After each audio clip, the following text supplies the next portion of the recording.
So ಇನ್ನು ರಾಜ್ಯ ರಾಜಕಾರಣದಲ್ಲಿ ಏನೇನು ಆಗ್ತಾ ಇದೆ, ಅದು ಪವರ್ ಪಾಲಿಟಿಕ್ಸ್ ಜಾಸ್ತಿ ಆಗ್ತಾ ಇದೆ, ಕುತೂಹಲ ಕೆರಳಿಸ್ತಾ ಇದೆ. ದೆಹಲಿಗೆ ಹೋಗಿ ಬಂದರು KPCC ಅಧ್ಯಕ್ಷರು DCM DK ಶಿವಕುಮಾರ್.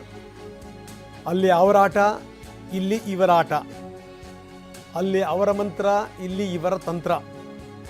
ಈ ಥರ ಒಂದು ಕಡೆಗೆ ಅಲ್ಲಿ ಹೋಗ್ತಿದ್ದಂಗೆ ಇಲ್ಲಿ ಬಜೆಟ್ಗೆ ಪೂರ್ವಭಾವಿ ಸಿದ್ಧತೆಗಳನ್ನು ಮಾಡೋಕ್ಕೆ ಶುರು ಮಾಡಿದ್ರು. ನೋಡಿ, ಸಿದ್ದರಾಮಯ್ಯನವರು ಮೊದಲು ವಿಶೇಷ ಅಧಿವೇಶನ ಮುಂದುವರೆದಿದ್ದು, ಅದಾದ ಮೇಲೆ ಮತ್ತೆ ಬ್ಯಾಕ್ ಟು ಬ್ಯಾಕ್ ಮೀಟಿಂಗ್ಗಳು, ಬಜೆಟ್ ಮೀಟಿಂಗ್ಗಳು ಶುರು ಮಾಡಿದ್ದು. ಈಗ ಬಜೆಟ್ಗೂ ಕೂಡ ಟೈಮ್ ಫಿಕ್ಸ್ ಆಯಿತು. ಯಾರ್ಯಾರು ಯಾವ್ಯಾವ ರೀತಿ ತಂತ್ರಗಾರಿಕೆ ಹೆಣಿತಾರೆ ಅದಕ್ಕೆ ಇವರು ತಿರುಮಂತ್ರವನ್ನು ಹೆಣಿತಾರೆ. 2 ತಿಂಗಳು ಸಿದ್ದರಾಮಯ್ಯ ಬ್ಯುಸಿ. ಮುಂದಿನ ತಿಂಗಳ ತನಕ ಅವ್ರದ್ದು ಬಜೆಟ್ ಪ್ರಿಪ್ರೇಷನ್ ಶುರುವಾಗುತ್ತೆ.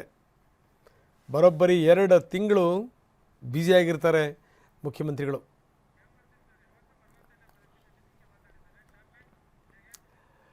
ಇನ್ನು DK ಶಿವಕುಮಾರ್ ಅವರ ಮಾರ್ಮಿಕ ಮಾತುಗಳು ಹೊಸದೇನೂ ಅಲ್ಲ. ಯಾಕಂದರೆ ಏನಾದರೂ ಡೆವಲಪ್ಮೆಂಟ್ಗಳಾದಂಥ ಸಂದರ್ಭದಲ್ಲಿ DK ತತ್ವಜ್ಞಾನಿಗಳ ಥರ ಮಾತಾಡ್ತಾರೆ. ಈ ತತ್ವಜ್ಞಾನವನ್ನು ಬೋಧನೆ ಮಾಡುವಂಥ ಮೇಷ್ಟ್ರುಗಳ ಥರ ಮಾತಾಡ್ತಾರೆ. ನಾನು ವಿಶ್ವಾಸದಲ್ಲೇ ಇರೋನು, ಭರವಸೆಯಲ್ಲೇ ಬದುಕುವಂಥವನು ಅಂತಂದಿದ್ದಾರೆ. ಶ್ರಮಕ್ಕೆ ತಕ್ಕ ಪ್ರತಿಫಲ ಇದ್ದೇ ಇರುತ್ತೆ.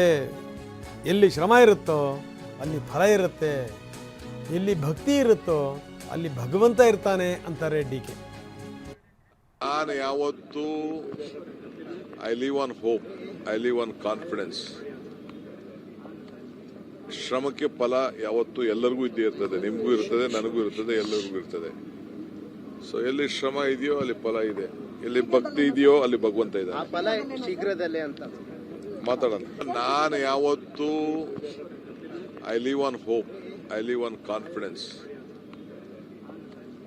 ಶ್ರಮಕ್ಕೆ ಫಲ ಯಾವತ್ತೂ ಎಲ್ಲರಿಗೂ ಇದ್ದೇ ಇರ್ತದೆ, ನಿಮಗೂ ಇರ್ತದೆ, ನನಗೂ ಇರ್ತದೆ, ಎಲ್ಲರಿಗೂ ಇರ್ತದೆ.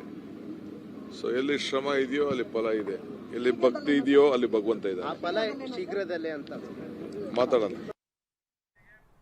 ನಾವು ತೋರಿಸ್ತಾ ಇದ್ವಿ ದೃಶ್ಯಾವಳಿಗಳನ್ನು. ಒಂದು ಕಡೆಗೆ DK ಶಿವಕುಮಾರ್ ಮಾತಾಡ್ತಾ ಇರೋದು, ಇನ್ನೊಂದು ಕಡೆಗೆ ಅಕ್ಕಪಕ್ಕ ಕುತ್ಕೊಂಡಿದ್ರು ಕೂಡ ಒಬ್ಬರೊಬ್ಬರು ಮುಖ ನೋಡ್ತಾ ಇಲ್ಲ ಅಂಥ ಸ್ಥಿತಿ.